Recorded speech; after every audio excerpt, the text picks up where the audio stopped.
Hello everyone, welcome back to another video from Apps Tech Academy.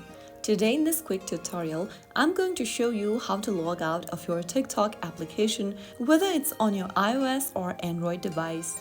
First of all, launch Open TikTok app on your device and make sure that you're inside the home page. Now tap on your profile icon at the bottom right corner. From your profile page, tap on the three horizontal line menu at the top right corner. In the pop-up at the bottom, click on Settings and Privacy. From the Settings and Privacy page, scroll all the way down and tap on Logout. A confirmation pop-up window will appear. Tap on Logout once again, but remember that you must remember your credentials so that you can get hold of your account back again whenever you want to log in.